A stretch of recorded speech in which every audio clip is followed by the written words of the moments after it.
Ravens Wrap is sponsored by Bud Light, Holiday Inn Express, the Ocean City Golf Club, Comfort Inn, Russell Street Report, the original Green Turtle, and hosted by the Blue Ox Bar and Grill.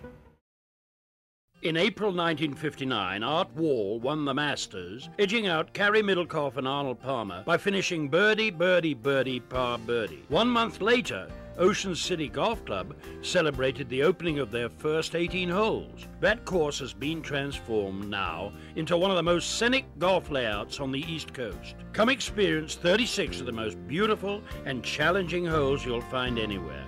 Ocean City Golf Club in Ocean City, Maryland.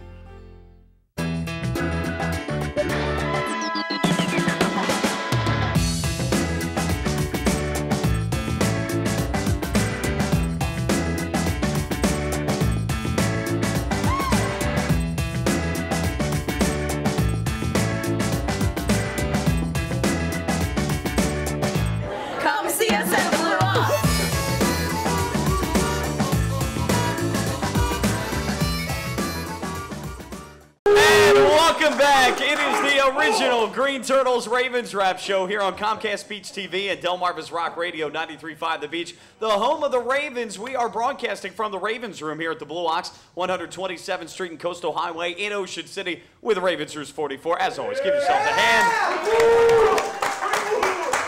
The Ravens Wrap Show brought to you by, of course, our friends at the original Green Turtle, the Blue Ox, Bud Light, Comfort Inn Gold Coast, Geico, the Ocean City Golf Club, jctickets.net, and the Holiday Inn Express. And again, a reminder for you, next Wednesday here at the Blue Ox, Ravens owner Steve Bisciotti will be with us on the panel. It's always a special show. We're very fortunate to have him in, so we're looking forward to that. We hope to see you here next Wednesday for that. Also, don't forget, every Wednesday we're giving away a Ravens jersey and giving you tickets and a drawing for free Ravens tickets. The next one coming your way November 7th before the 11th game against the Oakland Raiders. Before we get to our Q&A with Ravens Roost 44, I know, guys, we were talking about this during the break a little bit, and we were talking about first down and if you're not converting on first down, at least getting positive yardage, that can lead to our third down inefficiencies, and we're down on the lower half of the NFL when it comes to third down efficiency, 33%. Steve, you said we were 3 of 11 on third down against the Chiefs. Something that sticks out to me, and again, I am so glad we've got more of a passing game and we have the weapons, and I'm all for it, but taking a look at our breakdown right now, we average almost 37 passes a game to 21 runs. So that's about a 16 differential there, 16 more passes than runs. To me, I don't know that we need to be tilted quite that far. And to me, I thought against Kansas City, it was another scenario where, and I'll give you an example, late in the game when we kicked that final field goal to make it 9-6 or 9-3 at that point, we're on the Kansas City 14, and we have 3 straight passes. Now, one of them or 2 of them were dropped, fair enough, but still philosophically, I just think that we need to run the football more. I couldn't agree more. I mean, if you look at that game, it was kind of like the Eagles game. There's no doubt in the second half we came out, we had a 10-point lead in Philadelphia, and Ray Rice doesn't touch the ball. We throw 8 consecutive passes. In Kansas City, our defense is struggling, against the run. And in the first half, we put the ball in the air so much. Ray Rice is having success in both games running the football. And it seems like we're passing a lot on first down. And you brought a great point up, Mike, during the break. Incomplete pass on first down, if you take a shot, and then you got second down. If you don't get 5 or 6 or 4 or 5 yards, then you leave yourself in a bad situation, 3rd and 7, 3rd and 8. And we did that a lot on Sunday against Kansas City. No question I'd like to see, everybody talks about Ray Rice touching the ball. No question he needs to touch the ball more. And we need to run the football more. If you look at the teams right now, New England this year has gotten back to running the football. Yeah. Aaron Rodgers right now is hurting right now because they can't run the football. So Green Bay teams are starting to figure out this spread them out passing game. We've got one of the best running backs in football. When we had to get a first down on Sunday, they got it and closed out the game. I was happy to see that. But I agree with you 100%. We need to run the ball more, especially on first down, and get some better positions on third down. I think if you get 4 or 5 yards on first down, then your second and third down, you can do anything you want. Where it's like you're saying, if you don't get a completion on the first down pass, then you're almost relegated to passing exclusively on second and third down. Yeah. Yeah, it's just something, buddy, that I noticed. And I mean, the numbers say that we're getting Ray Rice the ball, but not just in the running game. We're throwing him the ball, so he has gotten touches. But I just think that some of the situations dictate we need to get him the ball more, especially against teams that have a good pass rush. Yeah, and I think we're all in agreement. We're going to see the Ravens, I think, be more balanced going forward. I think they realize it. It's a little bit out of kilter right now, a little bit too much pass to run. And I think you're going to see us both run the ball better and defend the run better as the year goes on. I'll tell you what, too, the 2 points I think about that are against teams that have good edge rushers, that have quickness.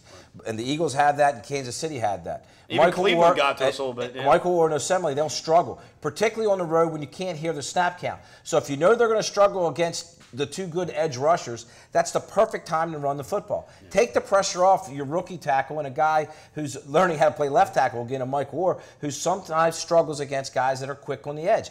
And I think in both games, whether it be the Eagles or Kansas City, they got 2 good guys on the outside. Right. You know, they could have taken a little pressure off them and run the football a little bit more. And I think, Steve, to your point, you know, if you're able to be successful in first down and all that, second and third down, you can do whatever you want. A Tamba Lee, a Justin Houston can't necessarily pin their ears back and come after the quarterback, and they did. They had 2 sacks each against Joe Flacco. When you look at Ray Rice, had 102 yards, only 17 carries, and what you're saying, you know that. It's a 6-yard average. Exactly. I mean, you know, you could run the guy, and you know going in scouting that you could run. But for a young offensive line, it's a lot easier to run block than it is to pass block. Absolutely. And in Philly, they were gashing holes up the middle with Ray Rice. No, buddy, like you're saying, I think Ravens do a great job of self-scouting, and they'll be able to correct that, and they'll be able to move on. All right, let's get our questions and answers. We'll give the answers. We'll get our questions for Ravens vs. 44. Listen, guys, we seem to be winning the not time of possession, the turnover battle.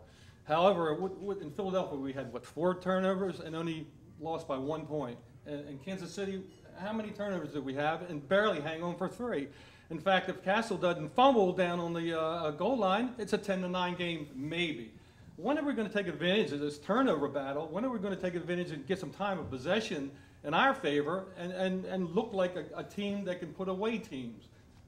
I think that's a great point, and I think we touched on some of the things that we just talked about, all speak to that. I mean, you've got to be able to run the football. You got to take advantage of those turnovers. That's why it was a 9-6 ball game this week. That's why we lost in Philadelphia. We didn't take advantage of those turnovers. And then beyond that, the other part of that is in the Philadelphia game, you watched Joe Flacco throw an untimely interception. Against Kansas City, interception. We fumbled the opening kickoff in the second half. So we've turned the ball over on the road. And, you know, we were lucky to come out of Kansas City with a win because, as you mentioned, because they turned the ball over more than we did. Yeah, it was 40-42. And they were the Kansas City Chiefs. You can't play that way against a good football team on the road and expect to win a lot of games. We got fortunate, but again, you're 100% right. If they continue to play like that, it's going to come back to haunt them. Absolutely. No, I mean, that was the difference, Harry, if you look at the Philadelphia game, is that we turned the ball over 3 times to Philadelphia, and they scored 2 touchdowns off of turnovers, whereas they turned it over 4 times, and we were only able to get 1 touchdown out of that. All right, next question up. First of all, I'd like to compliment the people of Kansas City. They were very nice to us. In our games, I know Joe Flacco takes the flack for the loss all the time, or the bad game.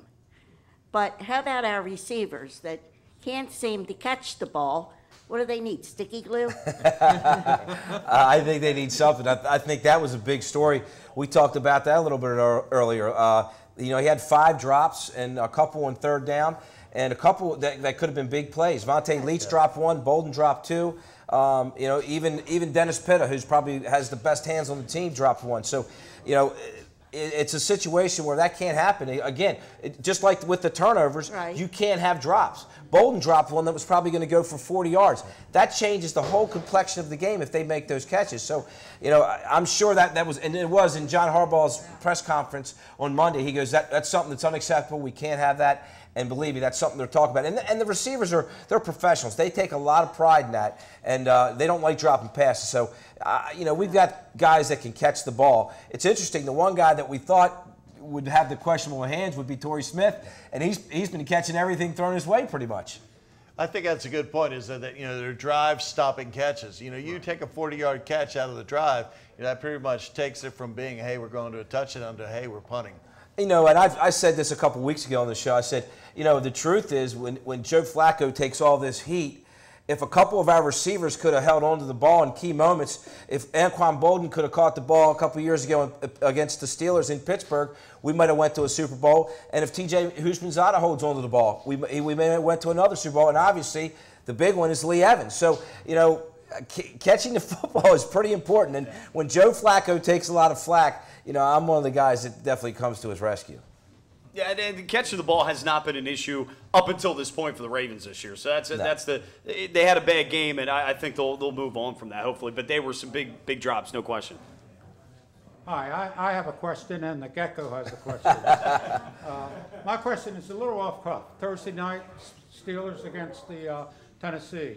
How do you see that coming out? Because the Steelers haven't put a lot of points on the board, you know, this season. The Gecko's question is, World Series, Orioles or the Yankees? Oh, he's got to be the Orioles. You know, that's easy. Of that's course. Be more all the way. Absolutely.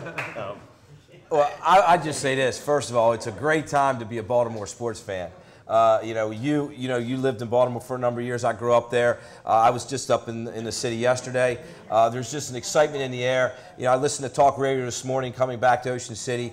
Everybody's just so excited about, you know, the Orioles. It's hard to believe. It's almost like you're in a dream if you're an Orioles fan, because nobody saw this coming. Nobody saw the Orioles getting into the playoffs this year, even making a run at the playoffs. And to be in this situation, to be 1-1 against the Yankees right now as we go to New York, I think it makes all Baltimore sports fans happy and proud. And I think not only the fact that they're there, but the way this team is made up with a bunch of young guys that kind of grind it out. They play good baseball.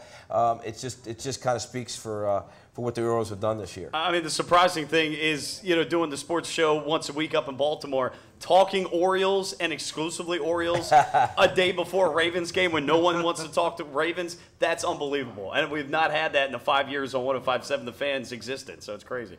Well, I think what the Steelers had three good players come back last week. They had Harrison, they had Polamalu, and they had the running back come back. Mendenhall, yeah. And that really, you know, helped them. I hear Polamalu is out again in this game. He's out. Yep. I don't think that's really going to make a lot of difference against Tennessee. You know, the teams are sort of starting to show their real colors and who they are. And I think Pittsburgh will do well against Tennessee. Yeah, I have to agree. Pittsburgh's a lot like us. I think they're getting better. They're going to keep getting better, and I look for them to make a little run. Well, to me, Pittsburgh eked one out this week. They should have lost that game. It wasn't for Michael Vick fumbling. They lose at home to the Eagles. The Eagles gave them that football game. So, you know, the Steelers, to me, they have some holes, but they're the Steelers. They're going to be great. I can't see them losing to Tennessee. I know they're playing in Tennessee. It's a short week. You know how it works. So, Tennessee, this could be their Super Bowl because they're not a very good football team, and, you know, it wouldn't surprise me if they upset the Steelers. But, you know we're going to be rooting for the Titans. Well, certainly. We'll see what happens. But you got to pick the Steelers. You can't. Getting Mendenhall back was huge for them. He rushed for 81 yards, which for Steelers offense these days, that's huge for him to have some balance, which Ben Roethlisberger didn't have. So I gotta go with the Steelers in that one. But getting those guys back helps. We're back with more of the Ravens Wrap Show on Comcast Speech TV and Delmarva's Rock Radio, home of the Ravens, 93.5 The Beach.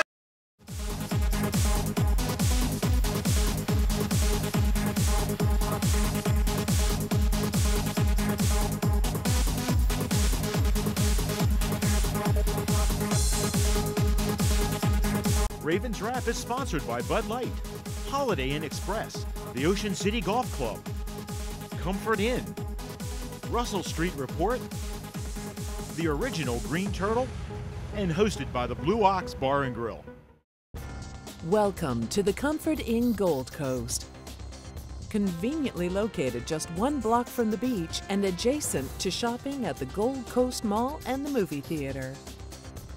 Newly renovated and open year-round with a marvelous bayfront view. Visit us on the web at comfortgoldcoast.com and see our hot deals and great golf packages, or simply call our direct reservation line to plan your stay.